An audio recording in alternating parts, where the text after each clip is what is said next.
Your second course was about React, and you titled it "The Joy of React." So, why is React joyful to you? And like, maybe how did it change how you approach development? Yeah, so I first started using React in 2015 or so. I think that was the first job that I had. I was working for a services group, and they were always trying new technologies to see what would work. And before that, I had been using Backbone and Angular and had found both of them very troublesome. Like, it felt to me like there was a lot of stuff you had to learn, and you weren't really learning JavaScript. You were learning Angular, you were learning Backbone. And I always felt like there was a little bit of tension there. When I started using React, there was new stuff to learn, especially like Flux was the typical pairing back then. And Flux was kind of similar, where it was a lot to get your mind around. But it just struck me that it was so much more straightforward than the other ways of building web applications. And over the years, I've really developed a fondness for this tool, where the more I get to understand it, the more quickly I can move with it. I've tried, granted, some of this is pretty surface, but I've tried a lot of modern frameworks as well, and some of them seem really, really cool.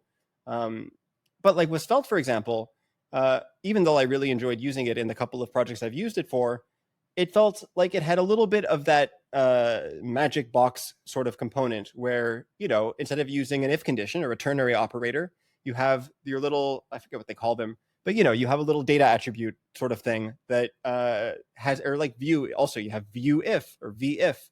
And there's nothing wrong with that. But it always struck me that this is an extra layer of things I have to learn, where I know how to do this in JavaScript. I would like to do this in JavaScript.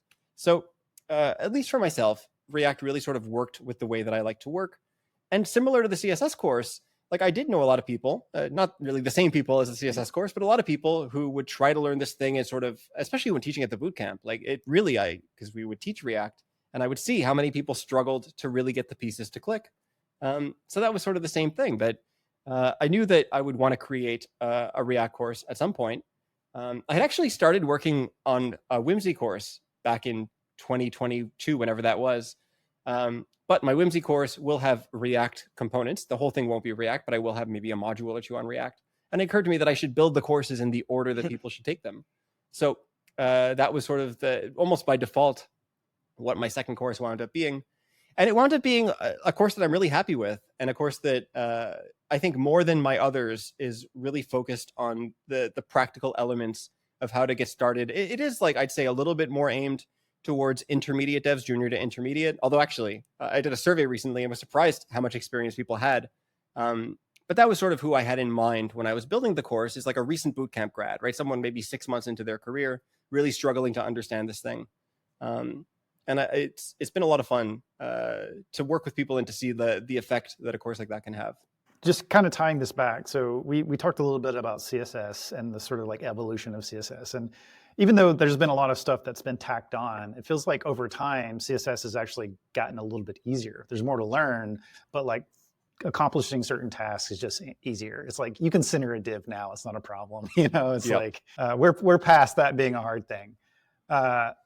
Whereas like React was like really famous for being very stable, and it still is a very stable language. They don't like do a lot of breaking changes to the API, and it like has just been kind of steady for a while. But as they're gaining more features and they're thinking more about like integration to meta frameworks and like these larger product features that like companies end up needing more advanced technology for, things are just getting a little harder to learn. There are like more things to fit in your head. Server components is like a big thing. It's like, what that concept means and how it fits in with all the frameworks and everything. So I'm curious, like, what you think of the sort of like new features that have been released in React recently, and how that sort of shapes how you think about teaching React. Yeah.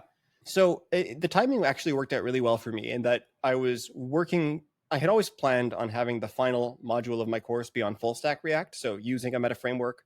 And it was as I was working on that the App Router was released in beta.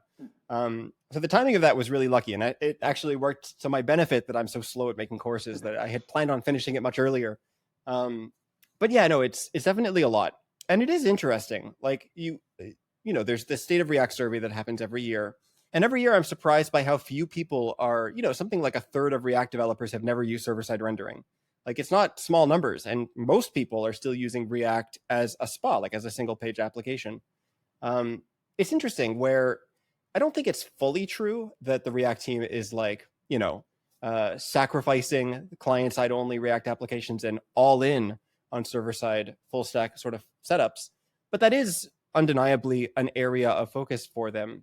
And I think it sort of remains to be seen how much this will be adopted. Like one of the nice things about React was that you could drop it in super easily. You could migrate your way to it. You could say this one route in my application or this one widget in that route is going to be your back component, and we can expand outwards from that. With a lot of the full stack stuff, you need to have a whole stack. Like you need a backend that's written in Node. You need to have services that are sort of hard to run on your own, right? Next.js can be run on a typical Node server, but it's usually run on specialized, with Netlify or Vercel. So there's definitely a lot more of a barrier there. And I think because of that, we haven't seen the same level of adoption as we've seen with like hooks, where, they've only been released 4 or 5 years ago, and yet 98% of React developers use them now. So it is interesting. I'm not fully sold, especially like server actions or actions more broadly is their latest thing. And over the summer, I rebuilt my blog using all the latest stuff. So it's using Next 14 and, it's React server components. And I tried using actions and found that I wasn't really, part of this might just be that like the old dog doesn't want to learn the new trick. Like I know how to do this really well without it. But it didn't strike me as a big enough difference to overcome the inertia that, we've all gotten used to creating little API endpoints and firing off a fetch request to them. So it remains to be seen, I think. I think that it's absolutely true that there is a lot more to learn now. But you also don't need to learn it all. Like you can totally keep using React as most people use it. I don't think that's going anywhere. So part of it is, I think, and this is a skill that I have yet to develop myself. So this is very much like do as I say, not as I do. But we don't have to jump on every new thing, right? It's fine to say, okay, that's cool, but I'm going to keep doing things the way I've been doing them. And I'll wait a few years and see where the momentum has gone. And if it really is something that everyone's getting or everyone's using, then I'll take the time to learn it. But you can totally just keep doing things the way we've been doing them. Were there some features you were building for your blog when using App Router that you're like, wow, like server components here kind of just like shines and you kind of see all the value? Because there's a lot to it and a lot of different situations you can use it in. Yeah, it's a good question. I think that like just from a mental model perspective, like it's really cool that now I can have some components that exist just almost like as a template, right? They're not dynamic, they're not interactive. My layout component, I just want to be able to describe a bunch of markup and not have to pay the cost of bundling all that markup into my bundle, sending it to the client, waiting for it to hydrate, rerunning all that code on the client, even though it's going to be exactly the same because it never changes.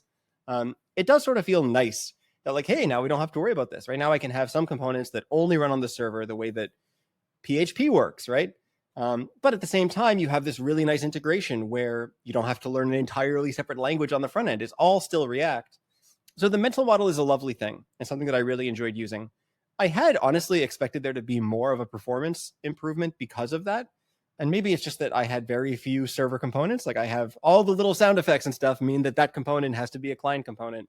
So I'm probably not representative, but my performance didn't really improve. In fact, it got a little bit worse, which comes down to how Next handles CSS. They changed that and it doesn't quite work as favorably for me with the tools that I use.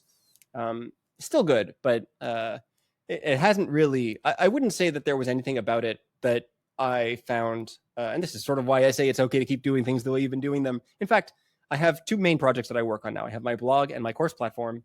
I migrated the blog because it was due for it. I had built that blog a few years ago, and it was all JavaScript, and I wanted to move to TypeScript. And actually, it was like 10% TypeScript, and now it's like 95% TypeScript.